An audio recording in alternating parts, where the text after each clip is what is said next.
The chains rattled with every roll of the ship.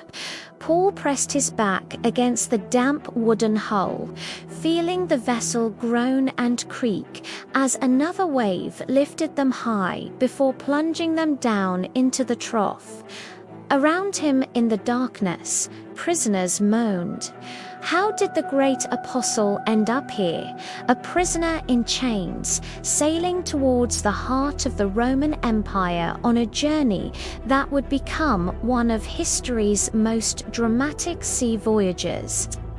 Today, we're unpacking the incredible story of Paul's journey to Rome, a tale of faith, survival, and divine providence against impossible odds. Our story begins in Caesarea Maritima. Paul had been a prisoner there for 2 long years. He had appealed to Caesar, a right he held as a Roman citizen, to have his case heard in the highest court in the land. And so, under the guard of a centurion named Julius, Paul, along with other prisoners, was put on a merchant ship bound for Italy.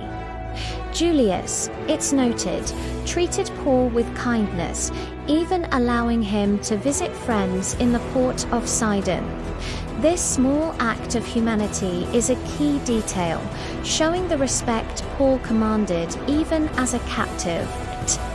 The journey started smoothly enough, but as they sailed past Cyprus, the weather began to turn. The winds were against them. They struggled to make headway, eventually reaching a harbour in Crete called Fair Havens. Winter was approaching, and sailing the Mediterranean at that time of year was notoriously dangerous. Paul, an experienced traveller, warned the centurion and the ship's owner. He told them, "Men, I can see that our voyage is going to be disastrous and bring great loss to ship and cargo, and to our own lives also." But the ship's pilot and owner were eager to reach a better, more suitable harbour for the winter. They dismissed Paul's warning. The centurion, trusting the professional sailors over his prisoner, agreed. They decided to push on, hoping to reach Phoenix, another harbour in Crete. It seemed like a calculated risk. A gentle south wind began to blow, and it felt like the right decision. They weighed anchor and sailed along the shore of Crete. But the Mediterranean is famously unpredictable. Shortly after they set sail, the gentle breeze turned into a furious hurricane-force wind called the northeaster. The storm seized the ship and drove it relentlessly out to sea. The crew lost all control. They couldn't even face the ship into the wind. All they could do was let it be driven. They managed to hoist the lifeboat on board, a desperate task in the towering waves. They passed heavy ropes under the ship's hull to try and hold it together, a technique called frapping, but fearing they would run aground on the sandbars of Syrtis off the coast of Africa. They lowered the sea anchor and just let the ship drift. For days, the storm raged. The sun and stars, their only means of navigation, were completely blotted out by thick, dark clouds. The scripture says that they finally gave up all hope of being saved. Imagine the terror, the constant violence of the waves, the howling wind, the groaning of the ship's timbers. Knowing that at any moment the vessel could break apart and plunge them all into the churning sea. Food was the last thing on anyone's mind. It was in this moment of absolute despair that Paul stood up among them. He wasn't panicked, he wasn't afraid. Instead, he brought a message of hope. He first reminded them, Gently, "Men, you should have taken my advice not to sail from Crete." But then he continued, "But now I urge you to keep up your courage, because not one of you will be lost, only the ship will be destroyed. Last night an angel of the God to whom I belong and whom I serve stood beside me and said, 'Do not be afraid, Paul. You must stand trial before Caesar, and God has graciously given you the lives of all who sail with you. So keep up your courage, men, for I have faith in God that it will happen just as he told me. Nevertheless, we must run aground on some island.'" Can you imagine the impact of those words? In the midst of chaos and certain death, a prisoner speaks with absolute certainty and calm, promising that all 276 people on board would survive. This wasn't just wishful thinking, it was a divine promise. For 14 nights they were driven across the Adriatic Sea. Around midnight on the 14th night, the sailors sensed they were approaching land. They took soundings and found the water was getting shallower. Fearing they would be dashed against the rocks, they dropped 4 anchors from the stern and prayed for daylight. Some of the sailors, in a moment of cowardice, tried to escape in the lifeboat, pretending they were going to lower more anchors from the bow. But Paul saw their plan. He told the centurion and the soldiers, "Unless these men stay with the ship, you cannot be saved." The soldiers, now clearly trusting Paul, immediately cut the ropes to the lifeboat and let it fall away. There was no escape.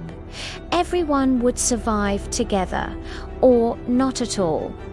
Just before dawn, Paul urged everyone to eat. He told them, "For the last 14 days you have been in constant suspense and have gone without food. You haven't eaten anything. Now I urge you to take some food. You need it to survive.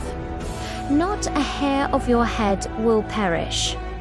Then he took some bread, gave thanks to God in front of them all, broke it, and began to eat. Encouraged by his example, all 276 people on board took some food. It was a simple act, but it was a powerful symbol of returning hope and life. When daylight came, they didn't recognize the land, but they saw a bay with a sandy beach. This was their chance. They decided to try and run the ship aground there.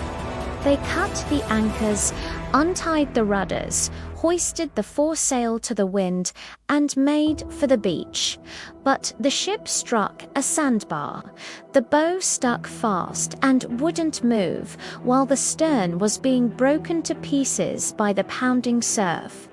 In the chaos, the soldiers' first instinct was to kill the prisoners to prevent them from escaping. It was standard Roman procedure.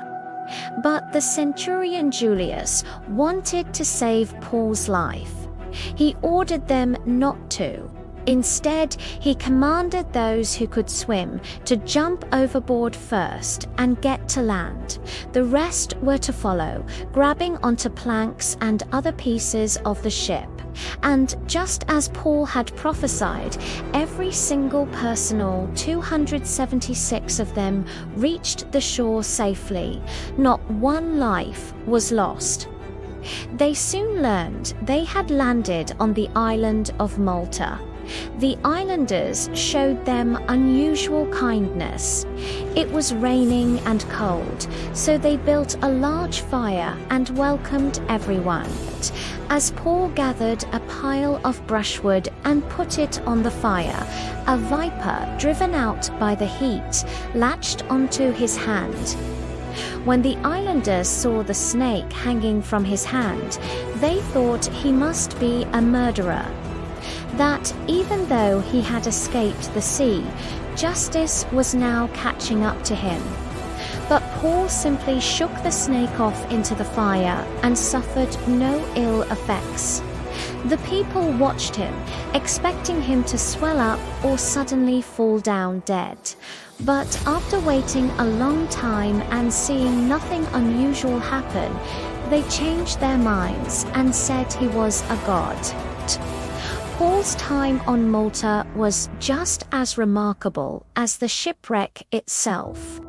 The chief official of the island, a man named Publius, welcomed them into his home. Publius's father was sick in bed with a fever and dysentery. Paul went in to see him, prayed, placed his hands on him, and healed him.